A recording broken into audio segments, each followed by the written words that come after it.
토트넘의 이제 영입 뭐 그런 얘기들이 좀 많더라고요. 이제 프리시즌이 시작이 되잖아요. 프리시즌 전에 확실히 좀 몇 명 정도를 확보를 해야지 프리시즌 때 훈련도 돌리면서 이제 8월 개막 때 딱 맞춰가지고 올라가니까. 그러니까 이적에 대해서 6명 정도를 빠르게 조금 이적하고 싶은 욕심이 뭐 콘테도 그렇고 토트넘도 그렇고 좀 있는 것 같습니다.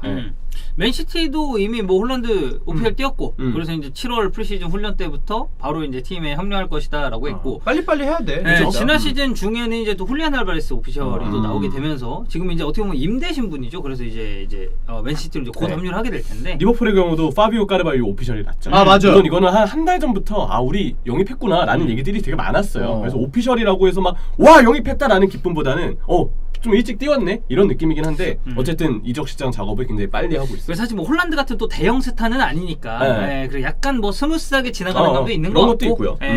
토트넘은 일단 시즌 마무리는 굉장히 인상적입니다. 뭐 4위로 마무리했고 손흥민 득점왕했고 그리고 다음 시즌 어쨌든 챔피언스리그에서도 맞이할 수 있다는 것 자체가 이 보강의 포인트를 확실히 좀 더 어필할 수 있는. 그러니까 만약에 유로파리그로 떨어졌다 아니면 챔피언스리그에 갔다 저는 이 차이 크다고 보거든요. 선수 입장에서도 나 다음 시즌 챔피언스리그에서 뛰고 싶어 하면서 이적하고 싶어하는 선수들이 있잖아요. 근데 토트넘은 어쨌든 다음 시즌 챔스에 가기 때문에 그리고 감독이 콘테이기 때문에 올 수 있는 선수들이 꽤 있다. 이게 뭐 날씨 얘기 진짜 많이 합니다만은 스페인이고 날씨가 좋고 이러면 거기서 뛰어보고 싶다라는 선수 생각들이 많아지지만 잉글랜드는 사실 날씨가 좋지 않기 때문에 뭐 스페인 선수들이나 브라질, 아르헨티나 선수들이 향수병 많이 걸리잖아. 맞아. 베르나르도 실바도 그런 부분이 영국 생활에 대한 좀 불만 같은 걸로 이어진 것 같더라고요. 근데 자 런던 날씨 안 좋고 진짜 가면 우중충하고 이런 거 많거든요. 근데 런던이면 교통편이 좋아. 그리고 여기 챔스 가네? 감독이 콘테는 이거 저는 메리트 엄청 크다고 생각합니다. 네. 그래서 이제 맨로가 이제 보도를 한 건데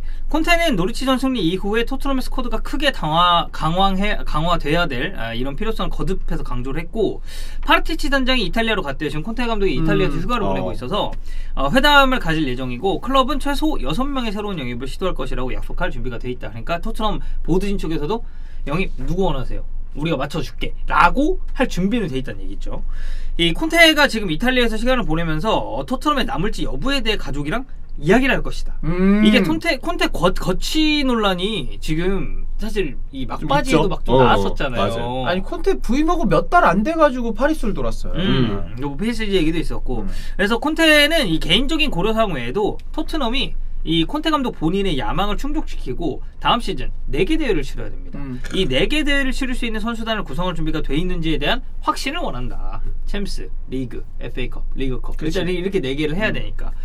그래서 지금 이 기사의 내용을 조금 더 요약을 해보면 지금 6명에서 한 8명의 새로운 선수 영입을 원한다고 해요. 이거는 거의 스쿼드가 큰 틀에서 저는 좀 바뀔 수 있다라는 생각이 좀 들고 파르티치 단장이 이제 목표로 하는 거는 일단 윙백 2명 2명의 새로운 윙백 좌우 그리고 좌측 센터백 여기에 미드필더와 공격수로를 동시에 수행할 수 있는 포워드를 목표로 할 것이다. 여기에 추가적으로 서브지케인데 서브지케인은 지금 프레이저 포스터가 굉장히 유력하죠. 그래서 이제 뭐 거의 영입이 됐다라는 얘기도 있어서 한 이 정도를 토트넘 입장에서 생각하고 있는 것 같고 맨로가 기사에서 이야기하고 있는 잠재적인 타겟은 총 6명입니다. 첫 번째 인터밀란의 알레산드로 바스토니 왼발 센터백. 네. 그리고 두 번째 토리노의 브레메르. 브레메르 괜찮은 선수. 글레이슨 브레메르. 그리고 지금 미들즈브러 이제 원 소속의 노팅엄 포레스트 임대가 있는 제드 스펜스. 오른쪽 풀백 자원이죠. 뭐 좌우가 다 가능하긴 한데 이제 우측으로 봐야 돼요. 그리고 오히려 이제 풀백 내지는 한 우측면 미드필더까지 저는 이 선수의 포지션을 봐야 된다고 보고 그 다음이 에릭센의 복귀. 친정팀 복귀. 네. 여기에 제임스 워드 프라우스 제어프 프리킹 마스터 굉장히 뭐 많이 알고 계실 그리고 켈빈 필립스 리즈 자유했죠. 그리고 마지막은 지금 아스날과도 링크가 나오고 있는 가브리엘 제주스 이렇게 6명입니다. 이렇게 6명입니다.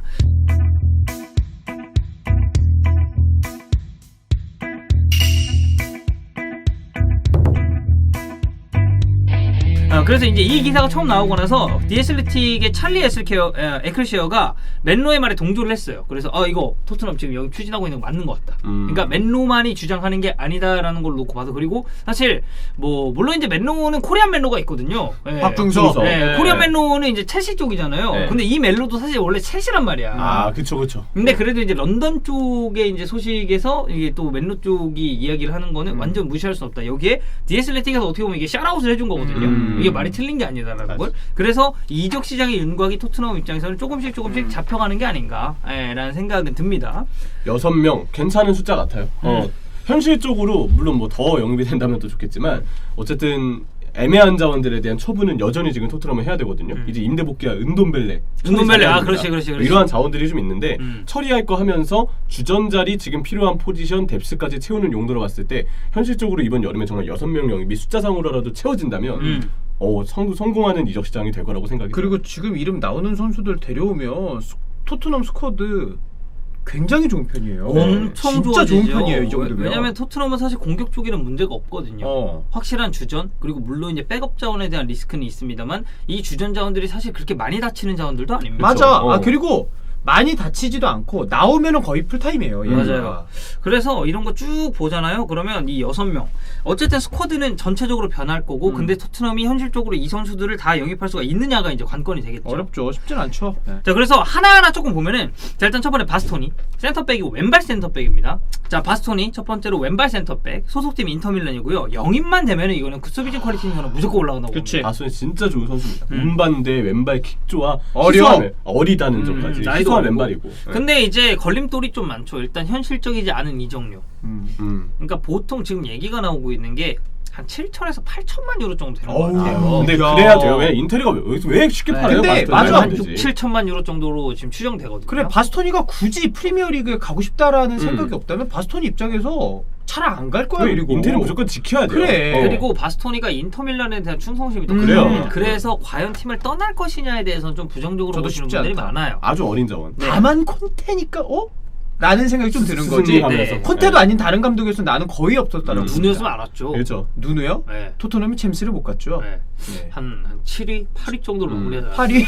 누누였으면 로망사이스가 왔을 수도 있어요. 아니 로막사이스가 근데 막판에는 폼이 좀 떨어지긴 네, 했어. 네. 이번에 FA로 후였거든요. 덴동 컸던 거야, 덴동 컸. 덴도커 진짜 가잖아요. 그럼 순위 더 떨어져. 네. 덴도커 최악. 아니면은 네. 그 우리 주장님 어떤 거야? 코너 코디. 코너 코디. 네, 쉽지 않죠. 이번에 안필드 와가지고 직구게 너무 많이 막더라고요. 네. 코너 코디 리버풀 출신 아닌가요? 맞아요. 리버풀 네. 제2의 스티븐 제라드라 불렸죠. 제2의 스티븐 제라드는 다른 분이죠. 누구죠? 넥스 제라드. 네, 넥제. 그의 영혼을 이어받아 8번 달고 있는 그분이잖아요. 그런 걸로 하시죠. 네. 네. 자, 그 다음에 이제 글레이슨 브레멜인데 올 시즌 세리에 수비수 MVP 수상했습니다. 그렇구나. 그러니까 지난 시즌 로메로가 했었던 이제 그거를 땄고 토리노 소속이 이제 오른발 센터백이에요. 네. 이 선수는 그 주력 피지컬 안 빠지고요. 나이 97년생 너무 좋고 영입되면 좀 이런 그림 그려볼 수 있죠. 좌측에 바스토니, 중앙에 브레멜, 그리고 오른쪽에 로메로. 이게 되는 이유가 저 브레메르도 백스리 토르노가 맞아요. 백스리를 네. 해주니까 아. 이 전술 숫자에 대한 대응 준비는 되게 잘 되어 있어요. 네, 이런 백스리 3백 라인의 그 대한 구축도 가능하고 근데 브레멜은 지금 인터밀란이 가지고 있습니다. 겨울부터 제가 봤던 뉴스도 거의 대부분이 인테르 쪽이었어요. 네. 확률적으로는 인테르가 무게가 좀 실린다고 봅니다. 지금까지 보면 이제 아무래도 센터백에 대한 보강을 콘테 감독은 계속 생각하고 있는 것 같고 그 다음에 이제 제드 스펜스는 오른발 그리고 이제 라이트백이라고 봐야 됩니다. 일단 이 선수가 이제 지금 임대생 신분이잖아요. 근데 못해서 임대 간 건 아니에요. 그러니까 닐 워녹 감독이랑 스타일이 안 맞아가지고 지금 이적을 한 거지. 그래서 크리스 왈더 부임하고 나서 제드 스펜스 다시 뭐 임대 복귀시킨다 이런 썰이 있긴 했는데 이때 제가 이제 이거는 사실 그 누구야 미들즈부로 중계를 하면서 이제 좀 알게 된 사실인데 이사야 존스라는 선수가 있습니다.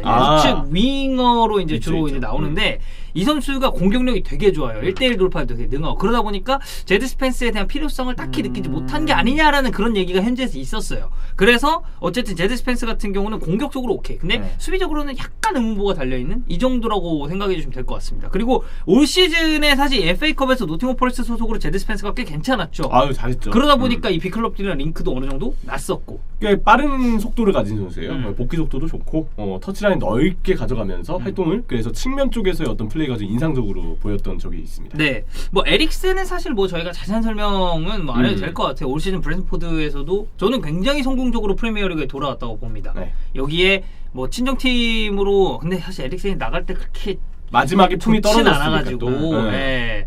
그래서 근데 뭐 저는 많이 개인적으로 그때 생각하면은 그 폼이 떨어지고 그때 이제 에이징 커브가 일찍 왔다 이런 얘기가 있었지만 저는 그 마음가짐이랑 이 차이가 좀 더 크다고 생각을 해서 저는 돌아오면 곧잘 해줄 거라고 생각을 하지만 이 선수는 근데 관리가 굉장히 필요한 상황이긴 하니까. 근데 사실 진짜 인테르 때도 초반엔 되게 안 좋았거든요. 안 좋았어. 그러다가 맞아. 마지막 되면서 조금 올라오면서 조커로 쓰이고 그러다가 점점 올라오다가 이제 대표팀에서는 더 잘하는 상황을 그렇지. 맞이했던 게 에릭센이었었죠. 그렇죠. 그리고 이제 제어프 같은 경우는 오면 너무 좋죠. 일단 뭐 음. 킥이라는 확실한 무기가 생기고. 근데 계약한 지 얼마 안 됐잖아요. 네. 네. 재계약을 좀 어떻게 보면 길게 맺어가지고 네. 이것 때문에 이적하려면 만약에 진짜 데려오고 싶으면 이적료 엄청 세게 불러야 될 겁니다. 소트네. 그렇죠. 근데 이제 제어프가 오게 된다면 프리킥 상황, 코너킥 상황에서 훨씬 더 공격진에게 많은 도움을 줄 수 있겠죠. 소튼 팀 특성상 중앙 공격은 아무래도 워드프라우즈 혼자가 이끄는 경우가 많아요. 맞아요. 그럼 어시스트 숫자가 줄어드는 거 아닙니까, 소니? 코너킥이랑 프리킥 전담해야 대신 되는데. 30골 득점왕. 그러면 더 낫지. 프리미어리그 2시즌이야. 야, 씨 득점왕 맛보니까 득점왕이 오. 그래, 최고야. 득점왕이 짱이야. 텐텐. 득점왕이죠. 득점왕이죠. 무조건 득점왕이지. 예. 그래서 뭐 제어프는 전혀 현실적으로 좀 가능성이 많이 낮다라고 보여지고 이제 켈빈 필립스 같은 경우에는 이 선수는 사실 뭐 수비형 미드필더 그리고 중앙 미드필더 전 동시에 볼 수 있는 자원이라고 보는데 한 칸 아래서 전체적인 볼 줄기도 잡아줄 수 있고 근데 그쵸. 유로 때는 또 켈빈 필립스가 되게 위쪽으로 올라가서 뛰었었잖아요. 이 선수가 침투 능력이 꽤 괜찮아요. 네, 그래서 박투박스럽게도 활용을 했기 때문에 저는 활용할 수 있는 이 폭이라든지 범위는 되게 넓다고 봅니다. 켈빈 필립스 오면은 스킵 호이베르 그리고 벤탄쿠르가 조금씩 유형이 다르잖아요. 나는 여기에 켈빈 필립스가 이 셋 중에서 누구 하나 붙어도 괜찮고 켈빈 필립스 밑에 원볼란치 두고 위에 미드필더 2명 두는 식으로도 나는 운영이 그럴 수 충분히 있지. 가능하다고 생각을 해서 원볼란치 진짜 잘하는 켈빈 선수니까. 필립스 원볼란치 되는 몇 안 되는 미드필더입니다. 저희가 진짜. 얼마 전에 데클란 라이스와 켈빈 필립스를 그래. 비교해드렸을 때도 데클란 라이스는 수책이라는 굉장히 좋은 파트너가 네. 있지만 켈빈 필립스는 원볼이잖아요. 맞아요.